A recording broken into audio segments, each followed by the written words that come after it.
வணக்கம். நீங்க கேட்டுட்டு இருக்கிற இந்த ஆழமான உரையாடல்ல இன்னைக்கு நாம ஒரு பெரிய டாபிக் பத்தி பேச போறோம்.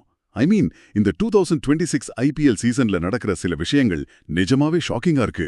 ரொம்பவே ஷாக்கிங்கா இருக்குன்னு தான் சொல்லணும். Completely unexpected. எக்ஸாக்ட்லி. இன்னைக்கு நம்ம குறிப்பா பலம் வாய்ந்த சிஎஸ்கே டீம் எப்படி சர்வசாதாரணமா ஆர்சிபி கிட்ட அடி வாங்கினாங்க, எப்படி ஆர்சிபி அவங்கள ஹம்பிள் பண்ணாங்க அப்படிங்கறத பத்தி டீப்பா அலச போறோம். ஆமா, அது ஒரு முக்கியமான மேட்ச். அது மட்டும் இல்லாம டிம் டேவிட் காட்டின அந்த மிரட்டலான அதிரடி பேட்டிங், அந்த கார்னேஜ், அப்புறம் கேப்டன் ருத்ராஜ் களத்துல எந்த ஒரு பிளானோ இல்லாம ஒரு மாதிரி க்ளூலெஸ்ஸா திணறினது, இதெல்லாம் ஏன் நடந்துச்சுன்னு நாம இந்த தங்கிலீஷ் உரையாடல்ல விரிவாக பேச போறோம். கண்டிப்பா. நீங்க ஆரம்பத்துல இந்த சிஎஸ்கே டீம் பத்தி சொன்னீங்க பாத்தீங்களா? அதுக்கு ஒரு உதாரணம் சொல்லணும்னா, சிஎஸ்கேவை ஒரு பக்காவா டியூன் செய்யப்பட்ட பழைய டீசல் இன்ஜின் மாதிரி வச்சுக்கலாம். Diesel engine, correct. பல வருஷமா ஓடிட்டு இருக்கு. ஆமா, பல வருஷமா தங்களோட டாக்டிக்கல் ஸ்மார்ட்னஸ் அப்புறம் ரிலையபிலிட்டி மூலமா அவங்க ஜெயிச்சுட்டு இருந்தாங்க. ஆனா திடீர்னு இந்த சீசன்ல ஆர்சிபி மாதிரி டீம்ஸ் எல்லாம் எலக்ட்ரிக் ஹைப்பர் கார்ஸ் மாதிரி உள்ள வராங்க. வாவ், 0 to 100 in 2 seconds மாதிரி ஒரு ஸ்பீட். அதேதான். அந்த புது ஆக்சிலரேஷனுக்கு ஈடு கொடுக்க முடியாம இந்த பழைய இன்ஜின் ரொம்பவே திணறுது. அந்த ஒரு திணறல் தான் ஆர்சிபி மேட்ச்ல ரொம்ப வெளிப்படையா தெரிஞ்சது. அந்த எலக்ட்ரிக் கார் அனாலஜி நிஜமாவே பெர்ஃபெக்ட். ஏன்னா ஆர்சிபிக்கு எதிரான மேட்ச்ல, அதுவும் குறிப்பா டிம் டேவிட் களத்துல இருந்தப்போ, சிஎஸ்கே பவுலர்ஸ் நிஜமாவே ஒரு செகண்ட் கியர்ல மாட்டின வண்டி மாதிரி தான் முக்குனாங்க. ஆமா, அவங்க என்ன பண்றதுனே தெரியாம முழிச்சாங்க. I still can't process RCB எப்படி இவ்ளோ ஈஸியா சிஎஸ்கேவை ஹம்பிள் பண்ணாங்கன்னு. ஒரு ஸ்டேஜ் வரைக்கும் மேட்ச் ஓரளவு ஈக்குவலா தான் போயிட்டு இருந்துச்சு. ஆனா டிம் டேவிட் உள்ள வந்த உடனே நடந்த அந்த கார்னேஜ், வாவ், அது ஒரு கம்ப்ளீட் டிஸ்ட்ராக்ஷன். ட்ரூ. ஆனா எனக்கு இங்க ஒரு விஷயம் புரியல. இப்போ பவுலர்ஸ் தப்பான பவுல் போட்டா பேட்ஸ்மேன் அடிக்கிறாங்க, அது ஓகே. ஆனா டிம் டேவிட் எப்படி இவ்ளோ ஈஸியா சிஎஸ்கே பவுலர்ஸ் லென்த்தை கம்ப்ளீட்டா டிஸ்ட்ராய் பண்ணாரு? What exactly was he doing differently? அங்கதான் T20 கிரிக்கெட்டோட மெக்கானிக்ஸ் வருது. பாத்தீங்கன்னா, he didn't just hit boundaries. அவர் பவுலர்ஸோட ஜியோமெட்ரியே டிஸ்ரப்ட் பண்ணிட்டாரு. ஜியோமெட்ரியே டிஸ்ரப்ட் பண்ணாரா? அது எப்படி? அதாவது சாதாரணமா ஒரு பவுலர் குட் லென்த்ல பந்து வீசும்போது பேட்ஸ்மேன் அதை டிஃபென்ஸ் பண்ணுவாங்க, இல்லனா சிங்கிள் ஆடுவாங்க. ஆனா டிம் டேவிட் என்ன பண்ணாருன்னா, கிரீஸ்குள்ள ரொம்ப டீப்பா நின்னாரு. சில சமயம் ஸ்டம்ப்ஸுக்கு பின்னாடி வரைக்கும் போனாரு. ஓ, அவர் உள்ள தள்ளி நின்னதால லென்த் மாறுதா? எக்ஸாக்ட்லி. இப்படி பண்றதால பவுலர் நினைச்சு போடுற அந்த good length delivery Tim David பேட்டுக்கு வரும்போது அது ஒரு ஹாஃப் வாலியா மாறிடுது. ரொம்ப சுலபமா அடிக்கக்கூடிய பந்தா மாறிடுது. சிஎஸ்கே பவுலர்ஸ் தொடர்ந்து யார்க்கர் ட்ரை பண்ணாங்க. ஆனா அவரோட ரீச் அப்புறம் பவருக்கு முன்னாடி அந்த எக்ஸிகியூஷன்ஸ் எல்லாமே ஃபெயில் ஆச்சு. நீங்க பெஸ்ட் டெலிவரிய போட்டும் அது சிக்ஸருக்கு போனா, you start second guessing your entire existence. அது பவுலர்ஸோட மைண்ட் செட்டை முற்றிலுமா உடைச்சிடுச்சு. ஓஹோ, சோ அவர் ஆர்டிஃபிஷியலா பேட் பால்ஸை கிரியேட் பண்ணிட்டு இருந்தாரு. That make sense. ஆனா இந்த இடத்துல எல்லாரும் கேப்டன் ருத்ராஜ் மேல பெரிய பழிய போடுறாங்களே. களத்துல அவரு கம்ப்ளீட்டா க்ளூலெஸ்ஸா இருந்தாருன்னு சொல்றாங்க. ஆமா, அந்த விமர்சனம் வரலவலா இருக்கு. ஆனா வெயிட், ஹோல்ட் ஆன். இது நிஜமாவே ஃபேரா? ஏன்னா தோனிங்கிற ஒரு பெரிய நிழலுக்கு கீழே கேப்டன்சி பண்றது சாதாரண விஷயம் இல்ல. அதையும் தாண்டி டிம் டேவிட் அந்த மாதிரி ஒரு ஃபார்ம்ல கண்ணை மூடிட்டு சுத்தினா கூட சிக்ஸர் போற நிலைமையில ஆடும்போது even Dhoni would struggle, right? அது ஒரு நல்ல பாயிண்ட் தான். அந்த வெறித்தனமா ட்ராலிஸ்க்கு முன்னாடி உலகத்தரம் வாய்ந்த எந்த ஒரு மாஸ்டர் பிளானும் பலிக்காதா? இல்ல ருதுராஜ் நிஜமாவே தப்பு பண்ணிட்டாரா? இது ரொம்ப வேலிடான கேள்வி. டிம் டேவிட் ஆடின விதம் யாரா இருந்தாலும் திணற வைக்கக்கூடிய ஒண்ணுதான். பட் ஸ்டில், ஒரு கேப்டனா நீங்க ப்ரோஆக்டிவா இருக்கணுமா இல்ல ரியாக்டிவா இருக்கணுமாங்கிறது தான் இங்க மெயின் விஷயம். ஓகே, ருதுராஜ் ரியாக்டிவா இருந்தாருன்னு சொல்றீங்களா? கரெக்ட். ருத்ராஜ் அந்த இடத்துல ரொம்பவே ரியாக்டிவா இருந்தாரு. அதாவது பேட்ஸ்மேன் ஒரு ஷாட் அடிச்சதுக்கு அப்புறம் அங்க ஃபீல்டரை மாத்துறது, ஒரு ஸ்பின்னர் அடி வாங்கின உடனே அவசரமா ஒரு ஃபாஸ்ட் பாலரை கொண்டு வரது, இதெல்லாமே ஜஸ்ட் டேமேஜ் கண்ட்ரோல் மோட். அப்போ ஒரு ப்ரோஆக்டிவ் கேப்டன் என்ன பண்ணிருப்பாரு? ஒரு சிறந்த கேப்டன் என்ன பண்ணுவாருன்னா, பேட்ஸ்மேனோட மொமெண்டமை பிரேக் பண்ண ட்ரை பண்ணுவாரு. ஃபீல்ட் பிளேஸ்மெண்ட்ல ஒரு அன்ஆர்த்தடாக்ஸ் சேஞ்ச் பண்றது, இல்லைன்னா பவுலரை ரவுண்ட் விக்கெட்ல வர சொல்றது, பேச மாத்தி போட சொல்றதுன்னு ஏதாவது ஒரு மேஜிக் பண்ணணும். அவுட் ஆஃப் தி பாக்ஸ் யோசிக்கணும். ஆமா. ஆனா ருத்துராஜ் கிட்ட அந்த மேட்ச்ல ஒரு பெரிய தயக்கம் தெரிஞ்சது. ஒரு ஹெசிடேஷன். அவரை டிம் டேவிட் தப்பு பண்ணுவாருன்னு வெயிட் பண்ணிட்டு இருந்தாரே தவிர, அவரை தப்பு பண்ண வைக்க எந்த முயற்சியும் எடுக்கல. ஐ சி. சோ அவர் கேம் அப்படியே ட்ரிஃப்ட் ஆக விட்டுட்டாரு. விக்கெட் விழுன்னு காத்துட்டு இருந்தாரு. ஆனா மேட்ச் கைய விட்டு போயிடுச்சு. ஆனா இந்த தயக்கம் ஆர்சிபி மேட்ச்ல மட்டும் நடந்த ஒரு ஃப்ளூக் கிடையாதுங்க. கண்டிப்பா கிடையாது. இது ஒரு pattern. If you look at their season, இது 2026 சீசன்ல சிஎஸ்கேவோட தொடர் சறுக்கல்களோட ஒரு பகுதி மட்டுமேங்கிறது தான் நிதர்சனம். ராஜஸ்தான் ராயல்ஸ் அன்னைக்கு எதிரான மேட்ச்ல என்ன நடந்துச்சுன்னு நீங்க யோசிச்சு பாருங்க. சிஎஸ்கே வெறும் 127 ரன்களுக்கு சுருண்டுட்டாங்க. எக்ஸாக்ட்லி. அந்த மேட்ச் வந்து ஒரு perfect study on how not to play on a two-paste wicket. அது மட்டுமா, அந்த 127 ரன்ன ராஜஸ்தான் டீம் வெறும் 12.1 ஓவர்லயே, அதாவது 128 ஃபார் 2ன்னு அடிச்சு ரொம்ப ஈஸியா சேஸ் பண்ணிட்டாங்க. இன் ப்ராப்பர் சென்னை ஸ்லாங், சிஎஸ்கேக்கு அன்னைக்கு ஒரு மகா பொட்டலம் பார்சல் பண்ணாங்க ராஜஸ்தான். மகா பொட்டலம், ரொம்ப கரெக்டான வார்த்தை. ஆமாங்க. இவ்ளோ டெப்த் இருக்கிற பேட்டிங் லைனப், இவ்ளோ அனுபவம் வாய்ந்த பிளேயர்ஸ் இருக்கிற ஒரு டீம் எப்படி சட்டுன்னு இப்படி கொலாப்ஸ் ஆகுறாங்க? இங்கதான் நம்ம ரீடிங் த பிட்ச் பத்தி பேசணும். அந்த ராஜஸ்தான் மேட்ச் நடந்த பிட்ச்ல பந்து கொஞ்சம் நின்னு வந்துச்சு. I mean the ball was holding up. T20 cricket ரொம்ப ஃபாஸ்டான கேம் தான். ஆனா 1-2 ஓவர்ல பிட்ச் எப்படி பிஹேவ் பண்ணுதுன்னு நீங்க அசஸ் பண்ணி ஆகணும். சோ சிஎஸ்கே பேட்ஸ்மேன்கள் அதை அசஸ் பண்ணலையா? பண்ணல. சிஎஸ்கே பேட்ஸ்மேன்கள் எல்லாரும் பிட்ச் நல்லா பேட்டிங்க்கு வரும்னு நினைச்சு லைன் வழியா ஆட, அதாவது ஹிட்டிங் த்ரூ த லைன் ஆட ட்ரை பண்ணாங்க. ஆனா ராஜஸ்தான் பவுலர்ஸ் ரொம்ப புத்திசாலித்தனமா பந்த ஷார்ட்டா போட்டு பேஸ் ஆஃப் பண்ணாங்க. ஓ, அவங்க ஸ்லோர் பால்ஸ் அப்புறம் ஹார்ட் லென்ஸ் யூஸ் பண்ணாங்க. ஆமா, சிஎஸ்கே பிளேயர்ஸ் தங்களோட ஸ்ட்ராட்டஜிய மாத்திக்காம தொடர்ந்து அக்ரெசிவ் ஷாட்ஸ் ஆட ட்ரை பண்ணி ஒருத்தர் பின்னாடி ஒருத்தரா விக்கெட்டை விட்டாங்க. இதுவும் ஒரு வகையான அடாப்டபிலிட்டி ஃபெயிலியர் தான். ஓகே, அப்போ ராஜஸ்தான் மேட்ச்ல பேட்டிங் முற்றிலுமா சொதப்பிடுச்சு. சரி, பேட்டிங் தான் ஒரு நாள் கை விட்டுடுச்சு, அடுத்த மேட்ச்ல பாத்துக்கலாம்னு நினைச்சா பஞ்சாப் கிங்ஸ் அணிக்கு எதிரான 7வது மேட்ச், அதுவும் சேப்பாக்கம் மைதானத்துல. அது ரொம்ப இன்ட்ரெஸ்டிங்கான மேட்ச். ஆமா, சிஎஸ்கே பேட்டிங்ல அசத்தி 209 ஃபார் 5ன்னு ஒரு பிரம்மாண்டமான ஸ்கோரை செட் பண்ணாங்க. அட் தட் பாயிண்ட் எல்லாரும் சிஎஸ்கே இஸ் பேக்னு தான் நினைச்சாங்க. ஆனா பஞ்சாப் அணி 18.4 ஓவர்லயே 210 ஃபார் 5ன்னு அடிச்சு ரொம்ப அசாதாரணமா சேஸ் பண்ணி ஜெயிச்சிட்டாங்க. ஆமா, அது யாருமே எதிர்பார்க்காத ஒரு ரிசல்ட். இதுதான் எனக்கு சுத்தமா புரியல. ஒரு காலத்துல சேப்பாக்கம் மைதானம்னாலே அது சிஎஸ்கேவோட கோட்டை. அந்த ஸ்பின் சோக் பண்ணி, அதாவது 7வது ஓவர்லேருந்து 15வது ஓவர் வரைக்கும் ஸ்பின்னர்களை வச்சு ரன் ரேட்டை குறைச்சி எதிரணியை மூச்சு திணற வைப்பாங்க.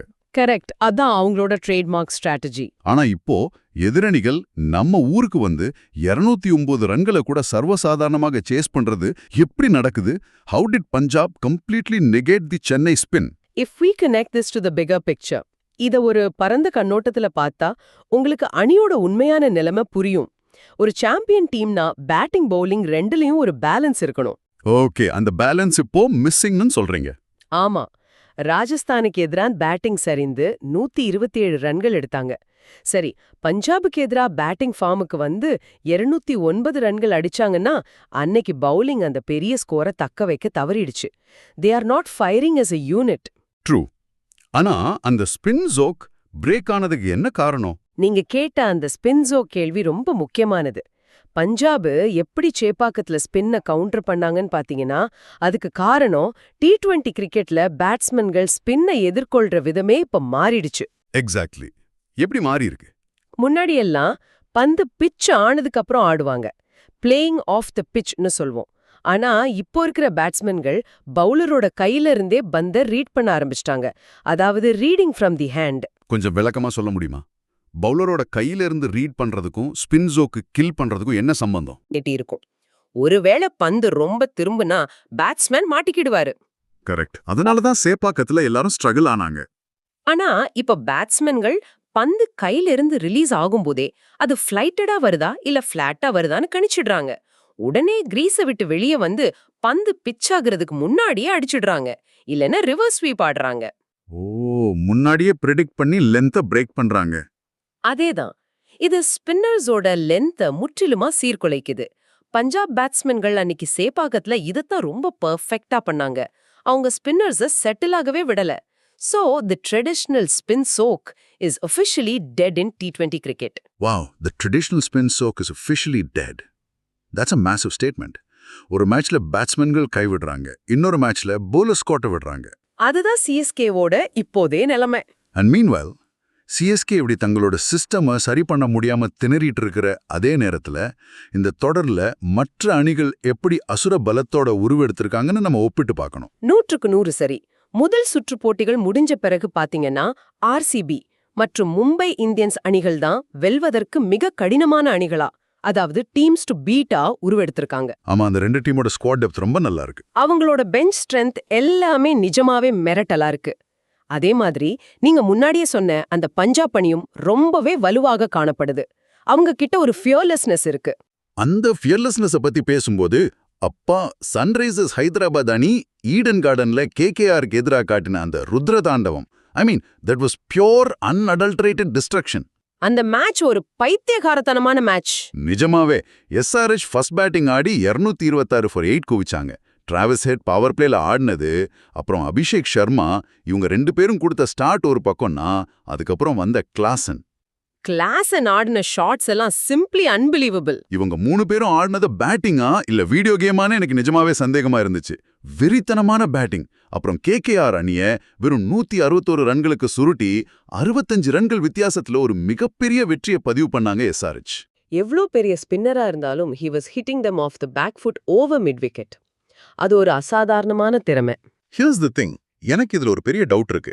இந்த வருஷம் எல்லா அணிகளும், குறிப்பா எஸ்ஆர்எச் ஆர்சிபி மாதிரி டீம்ஸ், வீடியோ கேம் விளையாடுற மாதிரி 200-220+ ரன்களை ரொம்ப ஈஸியா அடிக்கிறாங்களே, இது எப்படி சாத்தியமாகிறது? அதுதான் T20யோட புது எவல்யூஷன். ஏன்னா ஒரு காலத்துல 160-170 ரன்களே வின்னிங் ஸ்கோரா இருந்துச்சு. நாமெல்லாம் 180 ரன் அடிச்சா மேட்ச் ஜெயிச்சிட்டோன்னு கொண்டாடுவோம். இப்போ 200 ரன்கள் அடிச்சா கூட பவுலர்ஸ் நகத்தை கடிச்சிட்டு பதட்டமா நிக்கிறாங்க. Why the sudden shift? Is 220 the new 160? இது ரொம்ப முக்கியமான கேள்வி. இதோட அடிப்படை காரணம் என்னன்னா, மிடில் ஆர்டர் பேட்டிங்கோட இலக்கணமே இப்போ கம்ப்ளீட்டா மாறிடுச்சு. மிடில் ஆர்டர் பேட்டிங் மாறினதால தான் இவ்ளோ ஸ்கோர் வருதா? ஆமா, முன்னாடியெல்லாம் பாத்தீங்கன்னா பவர் பிளேல 2 ஓப்பனிங் பேட்ஸ்மென்கள் அடிச்சு ஆடுவாங்க. அப்புறம் மிடில் ஓவர்ஸ்ல, அதாவது 7வது ஓவர்ல இருந்து 15வது ஓவர் வரைக்கும் கொஞ்சம் சிங்கிள்ஸ் டபுள்ஸ் நாடி ரன் ரேட்டை மெயின்டைன் பண்ணுவாங்க. கரெக்ட், விக்கெட் விழாம பாத்துப்பாங்க. ஆனா இப்போ டிம் டேவிட், கிளாசன் மாதிரியான பேட்ஸ்மென்கள் காட்டும் அதிரடி ஒட்டுமொத்த ஸ்ட்ராட்டஜியும் சுக்குநூறா ஆக்கிடுச்சு. These guys are middle overs monsters. அவங்க பவுலர்களோட மார்ஜின் ஆஃப் எரரை 0 ஆக்கிட்டாங்க. வெயிட், மார்ஜின் ஆஃப் எரர் 0ன்னு சொல்றீங்களே, பிராக்டிகலா ஃபீல்ட் அதுக்கு என்ன அர்த்தம்? பவுலர்ஸ்க்கு அது எவ்வளவு பெரிய பிரஷர்?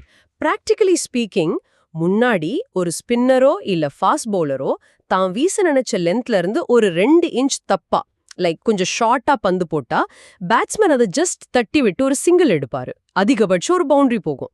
ஓகே, ஆனா இப்போ அதே 2 இன்ச் தப்பா போட்டா கிளாசன் மாதிரியான பிளேயர்ஸ் அதை செகண்ட் டயருக்கு சிக்ஸரா பறக்க விடுறாங்க. சோ பவுலருக்கு தப்பு செய்ய 1 இன்ச் கூட ஜகம் கிடையாது. நீங்க பந்த ஃபிளைட் பண்ணாலோ லென்த்தை மிஸ் பண்ணாலோ யூ கெட்டிங் பனிஷ்ட் இன்ஸ்டன்ட்லி. அப்பா, கொஞ்சம் தப்புனாலும் சிக்ஸர் தானா? கரெக்ட். இதுதான் மார்ஜின் ஆஃப் எரர் 0 ஆகிறது. பவுலர்ஸ் மேல இது ஒரு எனார்மஸ் சைக்கலாஜிக்கல் பிரஷரை உருவாக்குது. என்ன போட்டாலும் அடிப்பாங்களோன்ற பயம் வந்துடுது. வாவ், ஸ்பின் சாக் ஸ்ட்ராட்டஜியே இனி வேலை செய்யாது, மார்ஜின் ஆஃப் எரர் 0 ஆகிடுச்சுன்னு நீங்க இவ்ளோ டீட்டெயிலா விளக்குனதுக்கு அப்புறம் தான் இதோட சீரியஸ்னஸ் புரியுது. ஸோ இது வரைக்கும் நாம பேசுனது வச்சு பார்த்தா சிஎஸ்கே இப்போ ஒரு மிகப்பெரிய கம்பேக் கொடுத்தே ஆக வேண்டிய ஒரு 2 or die நிலையில இருக்காங்க. கண்டிப்பா, அவங்களுக்கு வேற ஆப்ஷனே இல்ல. அவங்களோட பேட்டிங் மற்றும் பவுலிங் பேலன்ஸை உடனடியாக சரி செய்யணும். முக்கியமா ருத்துராஜ் தன்னோட கேப்டன்சி டாக்டிக்ஸை அப்கிரேட் பண்ணியே ஆகணும். அவர் ரியாக்டிவா இல்லாம ப்ரோஆக்டிவா யோசிக்கணும். அதே சமயம் ஆர்சிபி, பஞ்சாப், மும்பை, எஸ்ஆர்எச் அணிகள் எல்லாம் உச்சக்கட்ட ஃபார்ம்ல எந்த ஸ்கோரையும் ஈஸியா அடிக்கிற அசுர பலத்தோட காத்துட்டு இருக்காங்க. ஆமா, சிஎஸ்கேக்கு இனி வரும் ஒவ்வொரு போட்டியும் ஒரு ஃபைனல் மாதிரி தான். அவங்க தங்களோட பழைய டீசல் இன்ஜின் மனநிலையிலிருந்து வெளியே வந்து இந்த புது எலக்ட்ரிக் யுகத்துக்கு ஏத்த மாதிரி தங்களை அடாப்ட் பண்ணிக்கிட்டா மட்டும்தான் இந்த சீசன்ல சர்வைவ் பண்ண முடியும். எக்ஸாக்ட்லி, அந்த அடாப்டேஷன் ரொம்ப முக்கியம். சோ இந்த ஆழமான உரையாடலை கேட்டுட்டு இருக்கிற நீங்க, ஒரு தீவிர கிரிக்கெட் ரசிகரான நீங்க, இனிமேல் ஐபிஎல் மேட்ச் பார்க்கும்போது வெறும் எந்த டீம் ஜெயிக்குது தோக்குதுன்னு மட்டும் பார்க்காதீங்க. நடுத்தர ஓவர்கள்ல என்ன நடக்குதுன்னு கூர்ந்து கவனிங்க. ஆமா, மிடில் ஓவர்ஸ் தான் இப்போ கேம் சேஞ்சர். பவுலர்ஸ் பந்து வீசுறதுக்கு முன்னாடியே அவங்க முகத்துல இருக்கிற அந்த பதட்டத்தை பாருங்க. டிம் டேவிட், கிளாசன் மாதிரியான அதிரடி பேட்ஸ்மேன்கள் எப்படி கிரீஸை யூஸ் பண்றாங்க, எப்படி ஒட்டுமொத்த அணியோட பந்துவீச்சு வியூகத்தையும் சுக்குநூறா உடைக்கிறாங்க, அந்த தந்திரங்களை பவுலர்ஸ் எப்படி எதிர்கொள்றாங்கன்னு நோட் பண்ணுங்க. The real game of chess is happening right there in those middle overs. Absolutely. ஆனா இதையெல்லாம் தாண்டி this raises an important question. இது ஒரு மிக முக்கியமான கேள்வி எழுப்புகிறது. டிம் டேவிட், கிளாசன் போன்ற இப்படிப்பட்ட அதிரடி வீரர்களின் வருகையால் T20 கிரிக்கெட்டில் 220 ரன்கள் கூட இனி பாதுகாப்பான இலக்கு இல்லையா? ரொம்ப வேலிடான கேள்வி. 220 கூட சேஃப் இல்லைன்னா எப்படி? அதுதான். பவுலர்ஸ் இனி தற்காத்து கொள்ள என்னதான் புதுமை செய்ய போகிறார்கள்?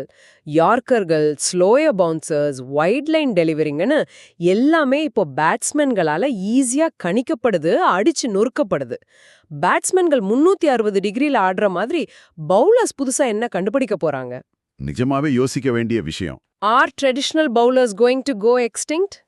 இந்த ஆக்ரோஷமான பேட்டிங் புரட்சியை சமாளிக்க அடுத்த கட்ட எவல்யூஷன் பவுலிங்ல எப்படி இருக்க போகுது? இத நீங்க சிந்தித்து பாருங்கள். What a fantastic mind bending question to end on. Bowlers தங்களை எப்படி காப்பாத்திக்க போறாங்கங்கிற அந்த எவல்யூஷனை நாமும் பொறுத்திருந்து பார்ப்போம். Keep analysing the game, look beyond the boundaries and keep enjoying the absolute carnage on the field.